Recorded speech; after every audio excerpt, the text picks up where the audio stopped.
This is Coffee, Country, and Cody. And welcome to the television side of things. I'm Billy Boy, and that's Kelly Sutton and Charlie Mattos and Annie Nye, studio director in the back. Come in here where they can see you, Annie. Give them a wave, and hello to Jeff Roberts in master control at the Grand Ole Opry House. Mm-hmm. Jeff's wife, Lauren, sent us banana bread with cream cheese icing a couple of days ago, and you rolled in here with cookies this morning because you were out running around with musicians on call last night. Yeah. I come in bringing gifts. You do? I'm out late. You're a sharer. Yeah. Charlie, not so much, but you are a sharer. Well, did you not hear me say that like 3 weeks ago I weighed the most I've weighed in 22 years? Oops. Do we want me to go back to like the 252 of college days? I mean, I like a healthy man. I like a skinny man. What's a healthy man? Come on, Charles Barkley. well, we got a lot of that at the Opry, so it's I have a lot of terrible things that have been said in my past, but they were like, how do you look thinner in pictures? Find someone who's bigger than you. Oh, I like it. What was the line I heard? That's terrible, and I don't like. That's why you guys always want me in the pictures.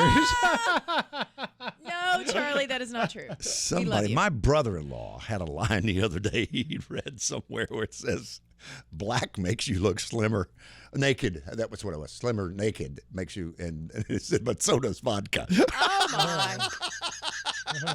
That's true. That's very true.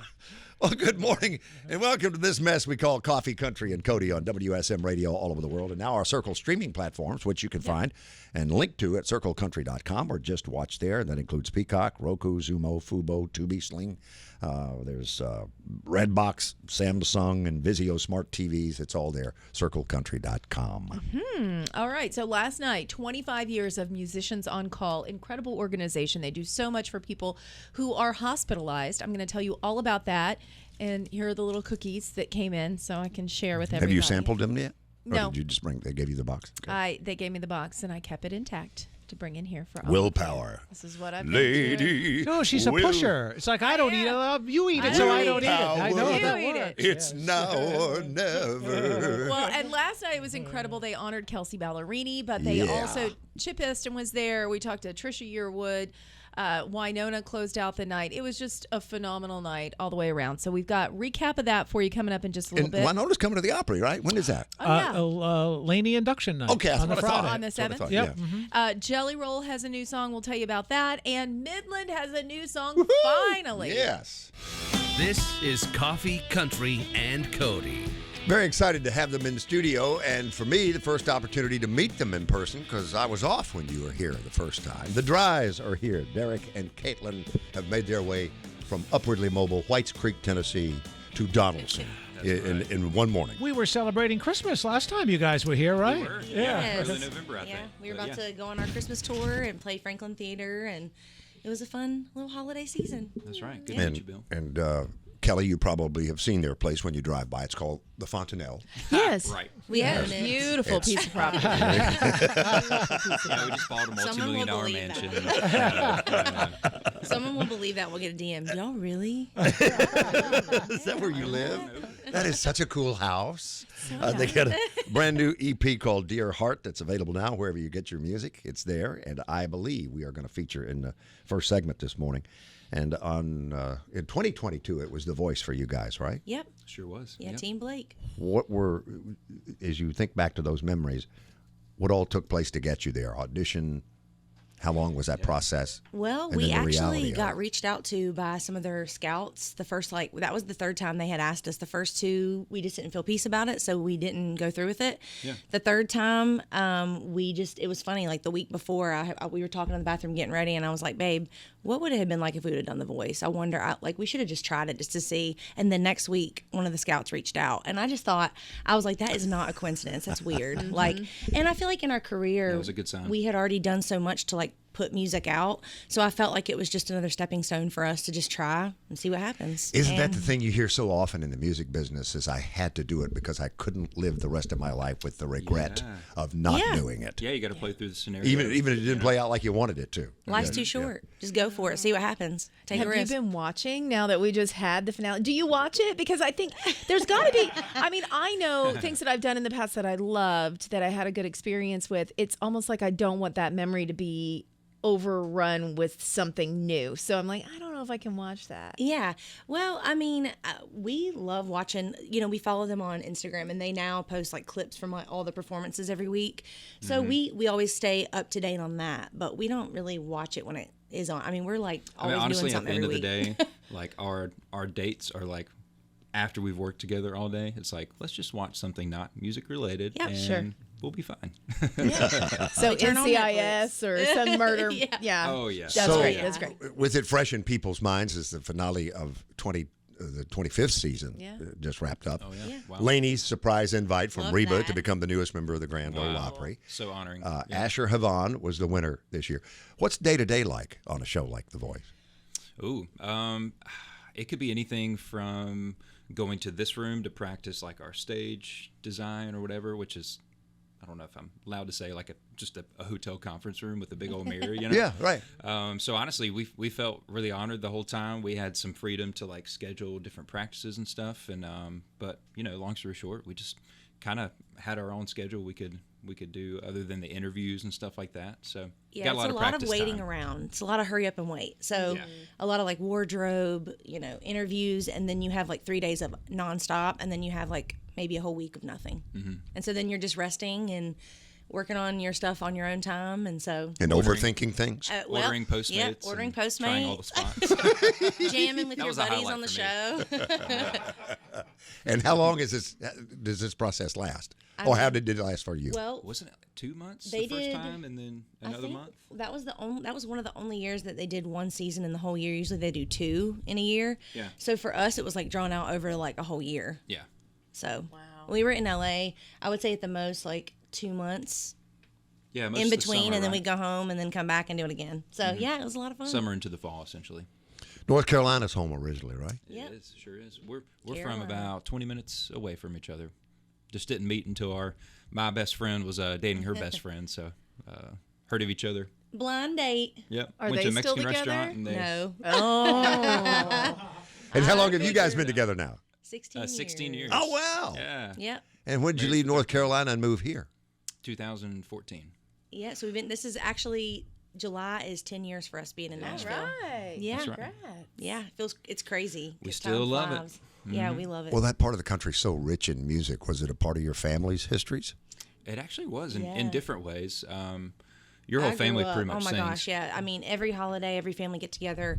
My dad would get the piano, and everybody would just start singing harmonies. And like every Christmas and Thanksgiving, my uncles would bring their drums and their bass, and we just set up and do covers and hymns. And every family get together is still like that. Yeah. So yeah. And I have some a lot of instrumentalists on my side, so. But yeah, Not not much as on the much singing, singers, but- but yeah, they could sing a little bit when they were real young, I guess. But Yeah. yeah.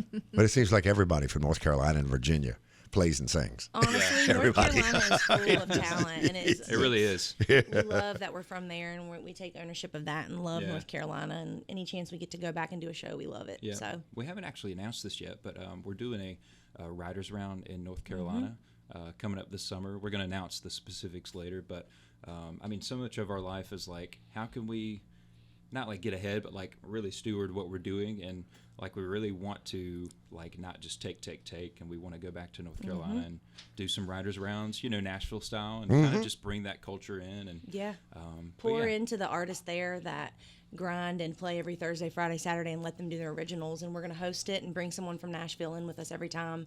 And so we're really excited about that, to honor that area. After all Yeah. these years, it's still my favorite thing in the music business What, we do. writers' rounds? Yeah. Well, and it's not a big thing in North That and the Carolina, Opry, in other obviously, states. but, Yeah. Yeah, we Like- take it for granted, I think. Yeah. We do. I've had friends that come into town and was like, oh, yeah, well, we'll go listen to a writer's round. They said, what does that even entail? And I'm like, Right. oh, yeah, I guess you guys don't get Well, this. see, it used to be called a guitar pull. Yeah, guitar Yeah. pole. And then the Writers Round worked its way Yeah. in as Yeah. the official name, I guess. I think guitar pull might have been when you actually like swapped the guitar. Like Yeah. literally, I handed you the guitar for the Absolutely. next song. Yeah. So yeah. And then when But everybody brought their own guitars. Right. Yeah. They still called it a guitar pole. Yes. Yeah. Tuning took I too know some long. that still do call it that. Oh, yeah. And then last time we visited, I know Joe DiMessina was such a huge part of your lives because you yes. guys spent a lot of time on the road with her. Oh Yeah. gosh, Yeah. a lot last year and a little bit this year too. Yeah, we have a upcoming, few dates so- with her this year. We're opening up, and she's been incredibly kind to us, and we're so grateful for the opportunity that she gave us to open for her. And her crowds were amazing, and Really. yeah. Well, if anybody knows the journey, Kelly, Sure. we've Oh, known her my so long. gosh. Yeah. She does. Haven't you? And just she's one of those people too that she's at a point in her life where she can do what she wants when she wants, and she is out there putting out new music, and I know it's really part of her soul now Yeah. to spread her love of the Lord, and that's she's always tell. bringing that to the stage now, and I love that for her. oh yeah, she's definitely unafraid to do that. It's pretty cool. Yeah. And she's been in nothing but kind to us, and just a great friend now. So. Great Grand Ole Opry star Jerry Clower used to call it toting the light. That's right. I like Toting that. the light. With both hands. I like that. More coffee, country, and Cody is on WSM. And we welcome the Dries this morning, and that's DRYES, There you go. thedries.com on the World Wide Web. And one of the things that just made me smile and knowing you guys were coming and doing a little homework on you is you have a Cheerwine endorsement. Yes. Oh. I have never known anybody who's had a Cheerwine endorsement. Yeah, Well, that's I right. grew up in the South, and going to the pool, our little community pool, we would have Cheerwine slushies. So when that happened, it was full circle for me because Cheerwine slushie at the pool in the summer with my girls was so fun, and it was definitely Yeah. a good little. 1917 from Salisbury, North Carolina. That's right. We get Cheerwine. Yeah. Yeah, it's so good. good. Some people have never had it. Okay, I'm well, sad. yes, hello. So the Cheerwine did not make its way up to Providence, Rhode Island. I'm so What is it sorry. like? It's like like Dr. Pepper? It's kind Yeah. of like Dr. Pepper, Yeah. but, But it's it's like cherry more of a flavored, right? cherry. Yeah. Yeah. Oh, so it's not alcoholic. good. The No. wine part is not alcoholic. No. Okay. You're alcoholic. Right. Now, I'll use it as a mixer. I was gonna Granted, say. I understand that. But Can be. It's like Dr. Now- Pepper, not as Okay. heavy. At Christmas time, we make something called jingle juice, and we do Ooh. put Cheerwine in it. Okay. And it's with a little vodka and rosé, and you mix the three, and Oh, it makes my. jingle juice. Okay. Put a little like cherry in it. Why, you're right there with Blake like a Shelton and the Jingle Blake Bells. Arena. You guys are. That's what I'm talking about. It's Jingle juice. burgundy in color, Charlie. Oh, okay. that's with- kind of what I pictured, like Yeah. a cherry kind of The color. flavor, good. black cherry. Okay. Well, I think so I would good. It enjoy actually is really good. Yes, yeah. I I mean, think you you'd either like love it or you hate it. You know, Right. it's kind Okay. of. All right. I've never had a slushy though. That is next level. Oh, listen to this. They made them all the time. They still do because my family's a member of the pool, and my nieces like talk about it with their friends. And I'm local like, pool. this is a memory. I love it. Oh my gosh. So Cheerwine, Try it. zero sugar, caffeine-free diet Cheerwine, retro Cheerwine, holiday Cheerwine. They call it punch. That's where the jingle juice comes in, I guess. Okay. And Cheerwine cream. Listen to this. You want to talk about Southern? Krispy Kreme flavored Cheerwine. Wow. That one's new. That blows my mind. Only 2,000 calories. Drink up, Kel. Oh Drink yeah, up, girl. that's crazy. The Dries taking us back to North Carolina. By the way, Charlie, Cheerwine is often mixed with Captain Morgan rum, Okay. and they call it the Whining Pirate. All right. I think I like. I like the vodka concoction better, or actually the slushy concoction. To be The honest. whining pirate. Yes. Yeah. You guys have got to try it now. I'm You've got taking to. those. I'm taking my. Among the slogans through the years, Nectar of the South, Oh, there we go. Cheerwine, or Born in the South, Raised in a Glass. You've done your Oh, research, that's Bill. good. That's clever. You guys should write that. We should. yeah. We should put We're taking all Cheerwine in kinds the of song. notes. Yeah. All right, so Born in the South, in raised the in last the few West. days, People Magazine did an article on you guys, and it says the Dries get real about the hard times. Decided to lean into the pain of everything. Yeah. Exclusive to People. Yeah. So tell us about this pain you've been through. Well, not to get super dark or sad, but in 2021 we had a loss in our family.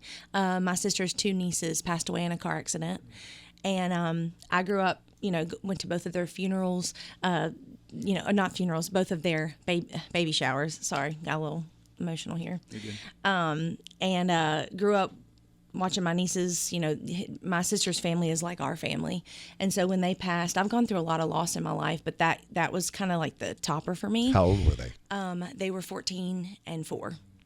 and it was a brutal blow to our family. And honestly, I was pretty depressed for about a year. And, whew, I don't mean to get emotional this morning, but yeah, it hit our family pretty hard. And, you know, I woke up every day just feeling super sad and feeling like I had a lot to say, but I didn't know how to kind of put it out there. Right. And then A Little Longer was the first song that we started writing in that time of our life. And it just began this evolving thing where it started with A Little Longer, and then, which the song, the day that we wrote it, we sent it to Robbie and Brittany, the parents.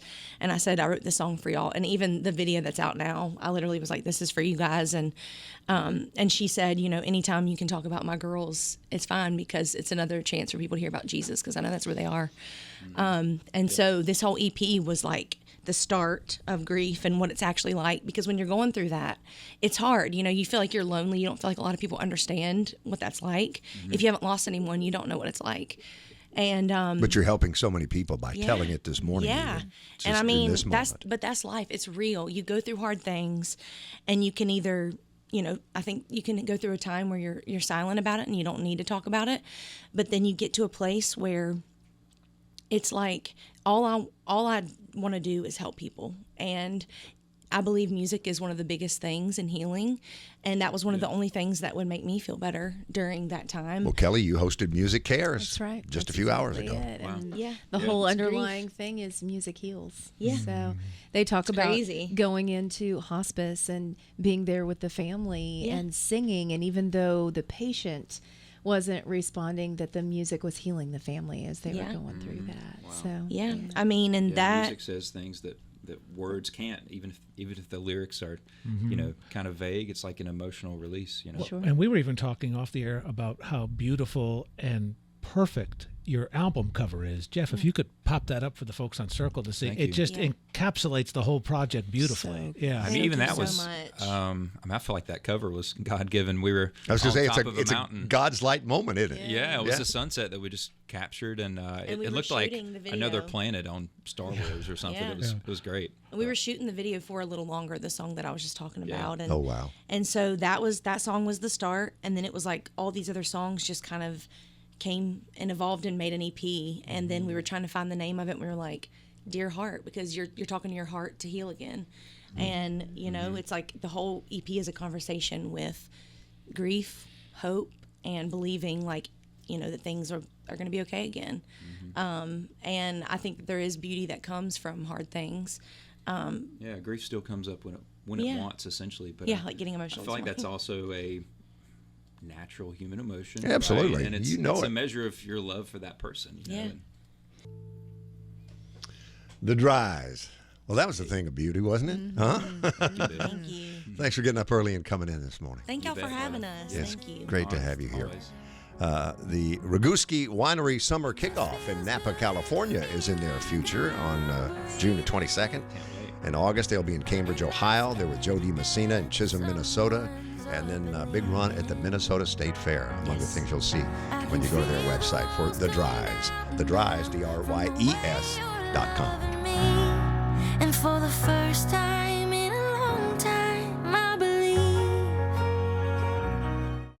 We are here. We are doing the thing, and I am coming in hot because last night was a really big night for Musicians on Call. We had a chance to be the MCs of their 25th anniversary show. And if you're not familiar, this is such an incredible organization. So Musicians on Call started when they were trying to pair up just local musicians who wanted to play for people in hospitals. And since then, it's been going on 25 years. They also have expanded to 30 different cities. So you've got people who are going into children's hospitals and different hospice facilities and just playing for them to brighten their spirits. And we all know that music does heal. We were just talking about that. So that's really the underlying current of Musicians on Call. Last night, they were honoring Kelsey Ballerini. Kelsey has been volunteering with Musicians on Call really since she came to town, which is crazy. It's been 10 years since she signed her record deal, and that's how long she's been volunteering with them. She was given the Golden Ukulele Award, and here's a little bit of her acceptance speech. Take a listen. Since I was the littlest girl, I always just thought music was magic. You know, when I was really young, to me it was escapism. It was a princess, and it was taking me away from, you know, real life for a second, and it brought me into my imagination, and it, you know, let me know that the world was bigger. It was tale as old as time. And then, you know, as I started growing up and having my first, like, stupid crush, and then my first stupid crush breaking my heart, or having my first understanding of friendship, or having my family kind of fall apart, I realized how much it was so much more than just this magical thing that could make me feel good. It could make me feel seen. It could make me feel like I wasn't alone. In the good and in the confusing. How awesome was that? Yeah. Congratulations, Kelsey Ballerini. Thank you, photographer man, for ruining my shot. I don't know if you were watching that, but I have a great shot of her, and I'm standing side stage, and then he just comes in with his big camera right in front of me. I had to chop him off. Camera hog. I gave him a little kick. You stand down, mister. I was like, sir, down in front. Anyway, congratulations to our friend Kelsey Ballerini. And congratulations to everybody who was a part of that last night. I think we raised, if I'm not mistaken, they said the total was close to $300,000 last night. The goal was 25, and we went way past that. Trisha Yearwood was there. Winona was there. Tiger Lily Gold. Who else? Eric Pasley was there, and he said he's going to bring us peaches, so I'm going to hold him to that. Chip Eston was a part of it last night, and then I got to host with my co-host Amber Anderson from Country Heat Weekly Podcast. So it was just an incredible night. Late night, but very well worth it. All right, let's talk about Jelly Roll. He has a new song, everybody. He is cranking them out left and right. I don't even know if his label knows that he's doing this. He just kind of calls an audible. So he played a song called Liar. He did that one at the ACM Awards, and he told us on the red carpet, he's like, I don't know if I'm even going to release this, but I really like it, so I'm going to play it live. Okay. I think that's kind of the same understanding of what happened at the Voice season finale. He played a new song. It's called I Am Not Okay. Take a listen. His Beautifully Broken tour this summer, so you can get tickets and go see him wherever you are closest to. So he's everywhere. And constantly. And Lainey Wilson is all right, too, speaking of The Voice and the season finale there. Surprise performance. She did Hang Tight Honey. And then Reba walked up and gave her a belt buckle. I wondered what was in the box. It was a belt buckle. Yep. Welcoming her to the Grand Ole Opry, asking her to be the newest member. I had to text Opry Dan Rogers to ask what was in the box, because you never saw it on TV. It was like the briefcase in Pulp Fiction. It's like, ooh, what's in there? No one knew. Yeah, they showed a picture of it a little bit later on. So excited about that. That's going to be happening on June the 7th. Speaking of which, if you're coming into town for CMA Music Fest, get tickets to the Opry. We got a double show on Tuesday with Carrie Underwood, Wednesday with Jelly Roll, and Cody Johnson. He's going to be a part of that. And then on Friday, we're inducting Lainey, and that's a double show as well. And then on Saturday, we have an Opry Country Classics matinee at the Ryman. Oh, see, not at the that's Opry cool. House, but downtown, in the big middle of it all. I was going to say, you're right there in the middle of all the action. So get some tickets and come out and see us. New song from Midland. Yeah. This is one that I am digging. We've been missing them for a minute. I know they've been doing a lot of touring in Texas. They've been working on new music. So we finally have something new from them, but it has an old-time flavor. Y'all, this is called Old Fashioned Feeling. Coffee, country, and Cody. Welcome to our hometown, Nashville, Tennessee, where our mayor has a dad who's a songwriter. That's right. I just love that. And his name is Tim O'Connell. Freddie is our mayor. And his proud daddy is in studio with us this morning. Yes, sir. I'm very proud of him. He seems to be enjoying the job, so that's the important thing. You came here from Maryland? Well, I grew up in Maryland, yeah. We were in college in Southwest Missouri before we moved here. Oh, okay. So that was 1973. So we've been here a pretty good while. So what was your early life like in Maryland? And when did music come into it? No, I didn't do music at all. I didn't learn how to play the harmonica until I was in my early 20s. So I started writing songs maybe when I was 18, but growing up, I just listened. You know, I listened to Top 40 radio, and I loved it. So I finally got into it. So where did you go to school in Missouri? School of the Ozarks, just outside of Branson. So what took you there all the way from Maryland? How long do we have? My wife and I got married, and we decided to see the country. And we drove through this little town called Point Lookout, Missouri, and they had this tea room. The college had a tea room right on the highway. So we stopped there for breakfast one morning, and they kind of give you a lot of literature about the school. And we said, well, this sounds like a pretty cool place. So we decided to go to college there. So you never made it to California on this cross-country trip. Not as far as Missouri.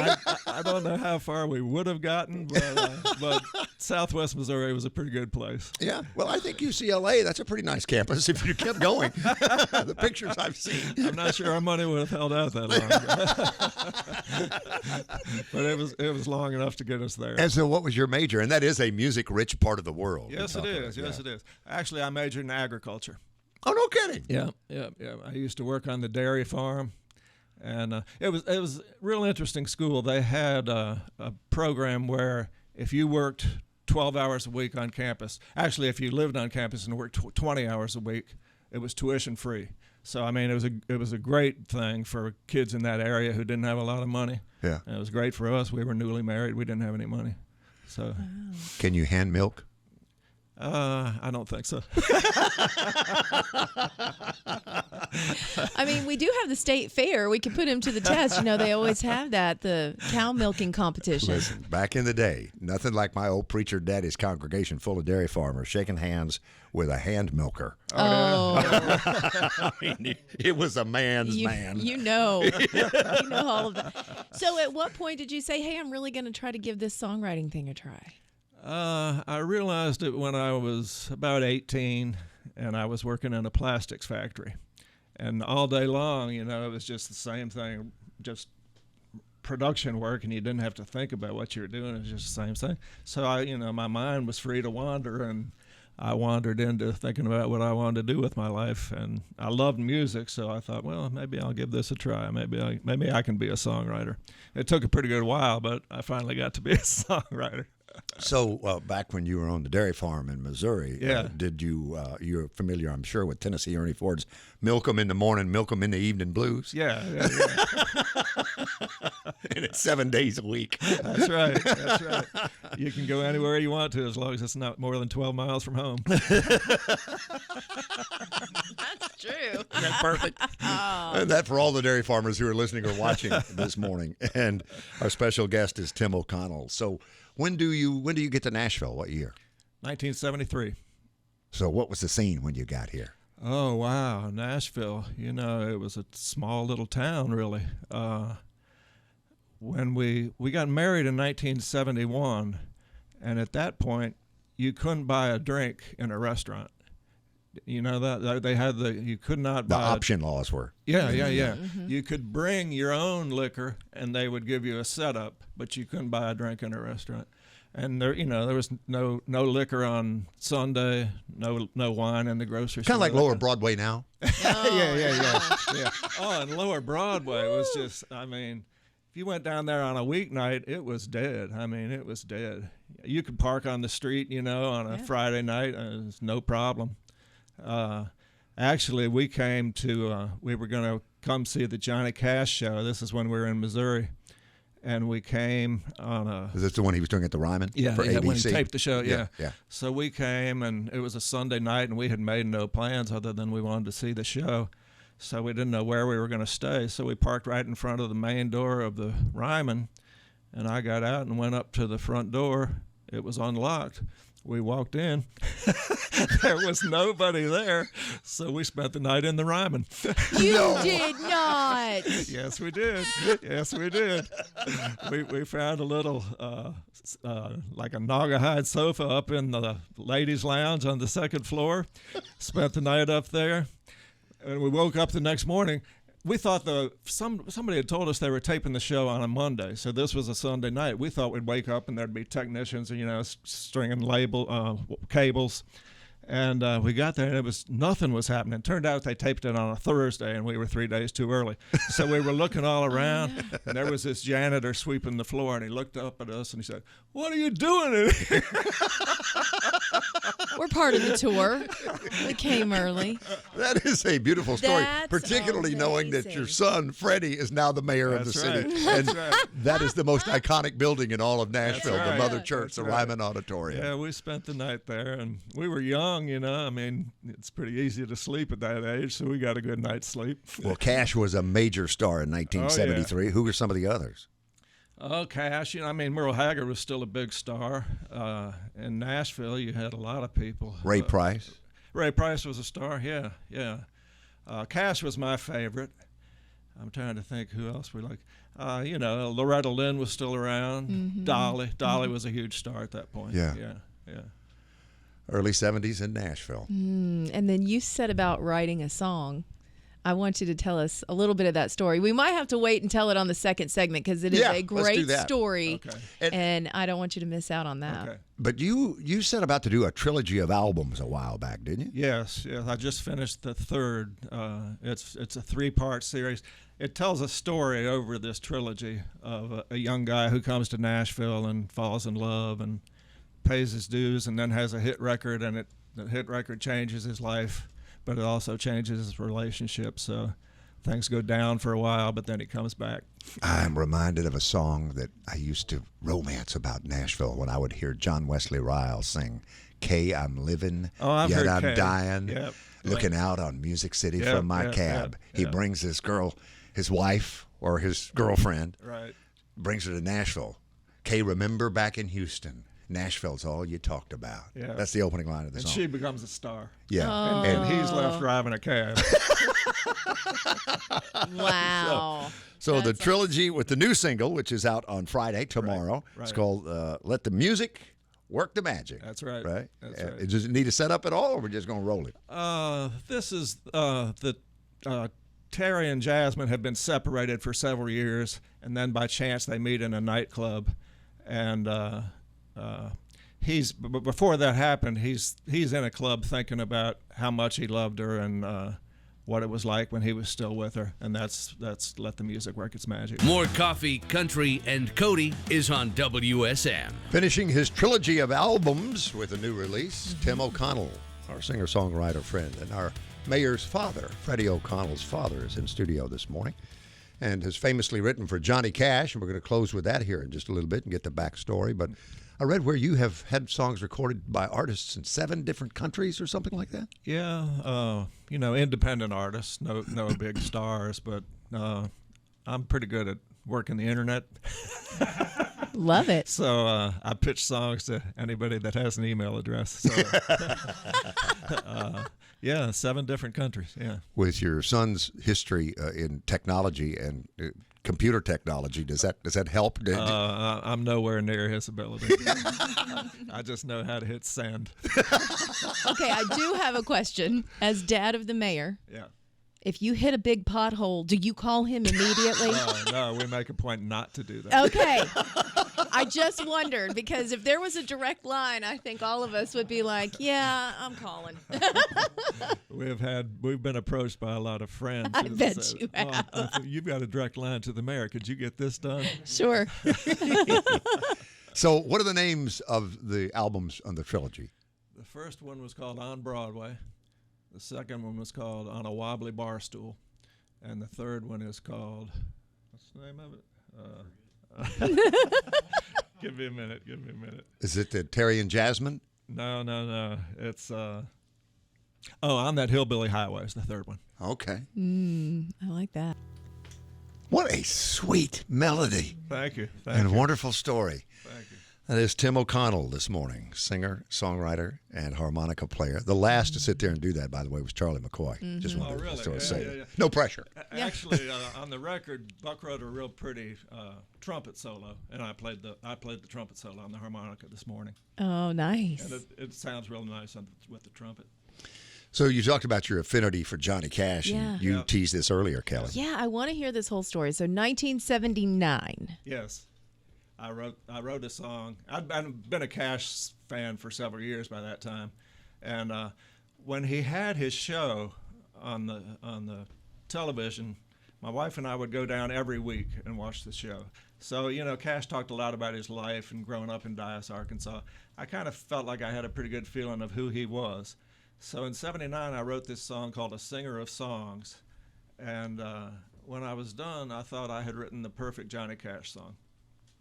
So I started trying to get the song to Cash, which is not as easy, or it wasn't as easy as you might think. Well, they didn't have email back then.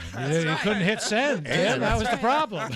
If you'd have been like Christopherson, and if you were a military pilot, you could have flown the helicopter in and landed it like he did. I was getting ready to do something close to that. All right. So, you know, over the years, it took me 20 years. Over the years, I met a lot of people who had some connection to Cash, and whenever I met somebody like that, I'd give them a tape. So then in 1999, he was in pretty bad health, and they were doing a special, you know, a tribute special to him live from New York. And I thought, man, I bet they're doing this because he doesn't have much longer to live. And if I'm ever going to get this song to him, I better do it now. So what I was going to do, I have a canoe, and I was going to put my canoe in the lake and drive around to his dock with the canoe and come up his dock from the back door. But right about that time, I saw that John Carter Cash was going to be playing at Douglas Corner, a club here in town. Oh, sure, yeah. All right, so I went down to see John Carter Cash, and I had nothing with me but my tapes in my pocket. And right as they were getting ready to go on stage, John Carter Cash and his band, he leaned into the microphone and said, "Does anybody have any harmonicas?"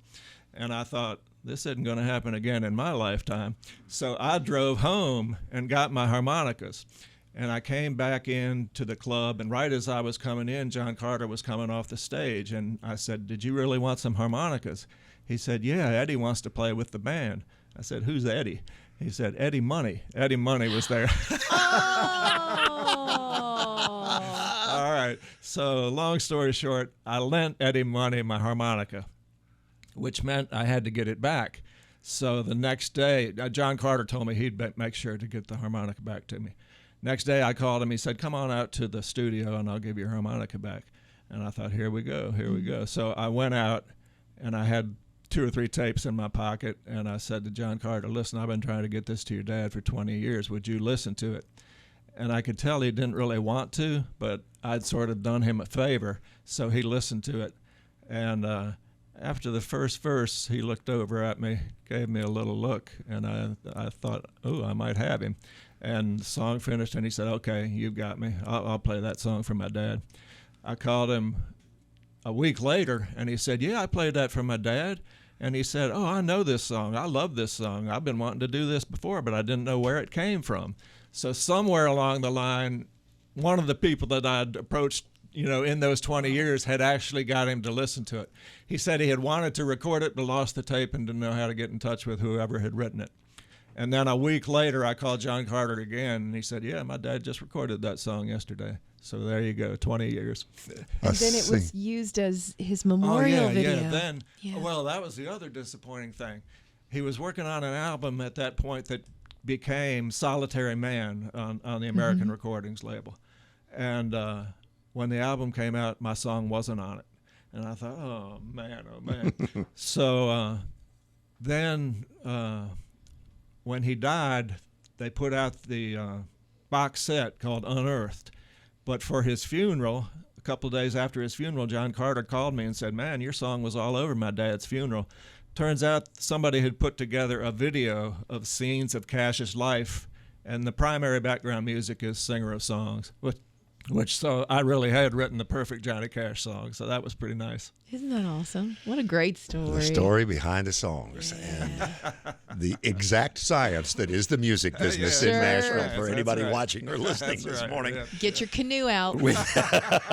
Or your helicopter. Either will do. Whatever you got. Tim, it's been a delight to have you and to get to know you this morning. Thank you very much for having me. It's really been nice to have you. Tim O'Connell, and that is the Nashville bolo tie right there. To end all bolo ties. If you can see close, it says country music on it. Does say country music, all right.